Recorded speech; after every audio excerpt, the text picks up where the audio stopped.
चलिए देश हित में अब बात करते हैं दुनिया में छिड़ी सबसे बड़ी जंग की, जो यूक्रेन में रूस और यूक्रेनियन सेना के बीच में लड़ी जा रही है। रूस अब यूक्रेन के खिलाफ वॉर को दूसरा चरण शुरू करने जा रहा है। रूस का दावा है कि पहले चरण में उसने यूक्रेन की सेना को बड़ा नुकसान पहुंचा और दूसरे चरण में वो अपना ध्यान डोनबास इलाके में वहां की आजादी पर केंद्रित करेगा। और रूस के इस प्लान के बाद सवाल उठ रहे हैं कि क्या रूस ने यूक्रेन में अपनी रणनीति बदल दी है। सवाल का जवाब इस रिपोर्ट में देखिए।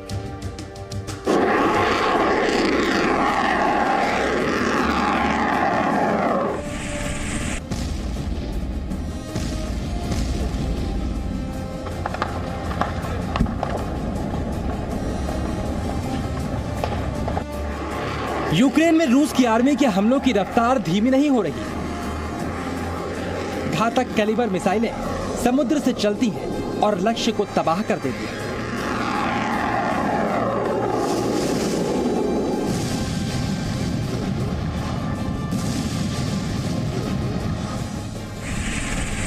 रूस के हेलीकॉप्टर्स हवाई हमले को नई धार दे रहे हैं और रॉकेट यूक्रेन के शहरों में आग बरसा रहे हैं। कीव, खार्किव, दोनेत्स्क में भीषण हमलों के बाद तबाही की ये तस्वीरें बता रही हैं कि पिछले 31 दिन यूक्रेन पर कितने भारी पड़े हैं। और तबाह हुए मारियोपोल की तस्वीरें ये बताने के लिए काफी हैं कि रूस का हमला कितना ताकतवर था। इस बीच नेटो, अमेरिका, यूक्रेन और रूस के अब तक के युद्ध के परिणामों और भविष्य पर अलग अलग दावे हैं। अमेरिका, नेटो और यूक्रेन कहते हैं पुतिन ये युद्ध नहीं जीत पाएंगे। वहीं रूस ने दावा किया है कि उसका ऑपरेशन तय प्लान के हिसाब से आगे बढ़ रहा है।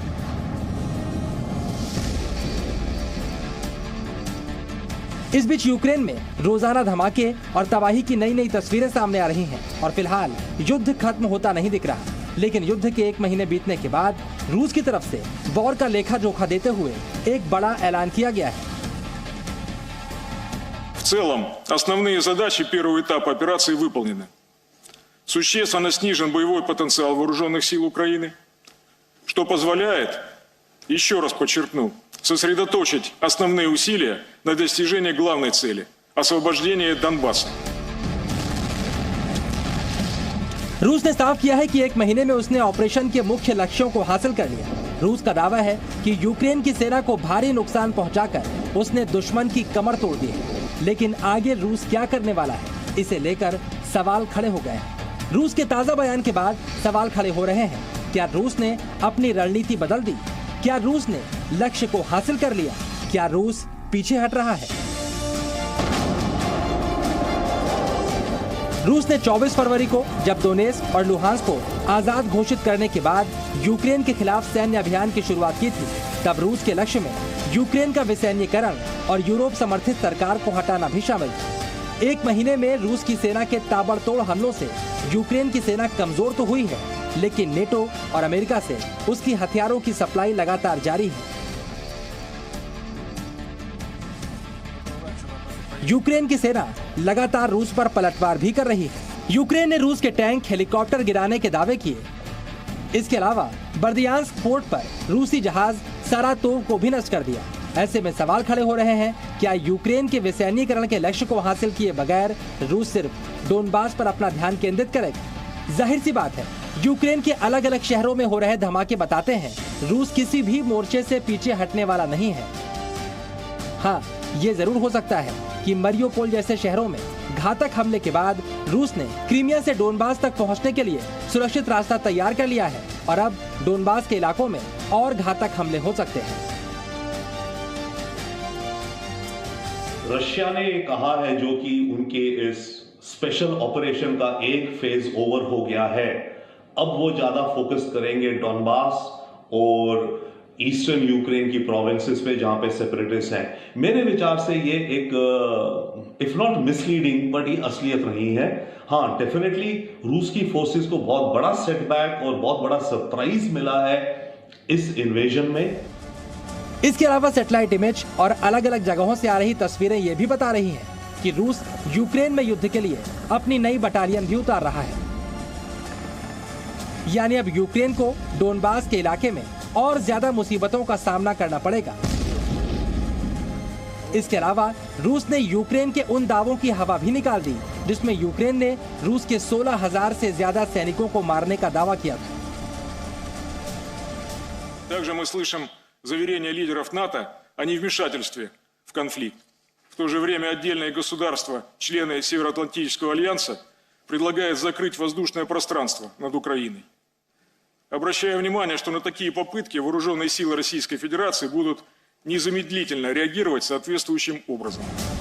रूस मानता है जंग में नुकसान की वजह से यूक्रेन की सेना इतनी कमजोर हो गई है कि रूस की सेना जब डोनबास पर बड़ा हमला करेगी तब यूक्रेन के प्रतिरोध का स्तर काफी कम हो चुका होगा।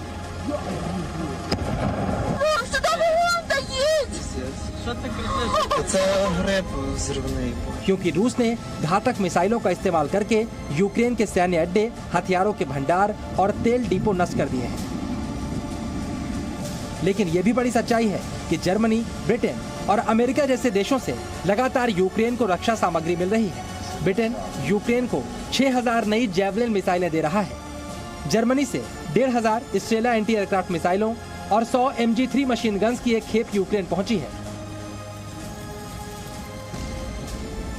इसके अलावा अमेरिका ने भी यूक्रेन को नए ड्रोन देने का ऐलान किया है। लेकिन जानकार बताते हैं कि ऐसे हथियारों से यूक्रेन रूस का थोड़ा बहुत नुकसान कर सकता है लेकिन जंग नहीं जीत सकता।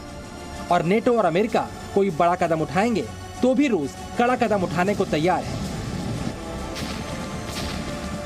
Мы и не планировали штурм этих городов, чтобы не допустить разрушений и минимизировать потери среди личного состава и мирного населения. И хотя такую возможность мы не исключаем, однако по мере выполнения отдельными группировками поставленных задач они решаются успешно. Наши силы и средства будут концентрироваться на главном. रूस के आक्रामक अंदाज को आप इस तरह से भी समझ सकते हैं कि रूस के राष्ट्रपति व्लादिमीर पुतिन ने उत्तर अटलांटिक महासागर में परमाणु पनडुब्बियां उतार दी जो यूरोपीय देशों में भी तबाही मचा सकती हैं। इससे पहले ही पुतिन न्यूक्लियर डिटरेंट फोर्सेस को अलर्ट पर रहने का आदेश दे चुके हैं।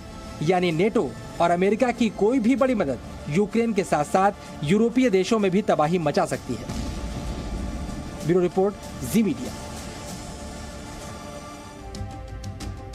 इस बीच में एक बड़ी खबर, अमेरिकी राष्ट्रपति जो बाइडेन ने रूसी राष्ट्रपति पुतिन को कसाई कहा है। दरअसल बाइडेन यूक्रेन से सटे हुए देश पोलैंड के दौरे पर हैं और इस दौरान वो यूक्रेन से आए शरणार्थियों से मुलाकात कर रहे थे और इसी दौरान पुतिन को कसाई बताया। अमेरिकी राष्ट्रपति जो बाइडेन ने पुतिन को कसाई कहा है। तो इस वक्त की बड़ी खबर, पुतिन को कसाई कहा है अमेरिकी राष्ट्रपति जो बाइडेन, जो कि पोलैंड के दौरे पर हैं और बाइडेन शरणार्थियों से बात कर रहे थे। You see this and you're dealing every day with Vladimir Putin. And look at what he's done to these people. What does it make you think? He's a butcher. Presenting B News app, available on Google Play and App Store. Download it now.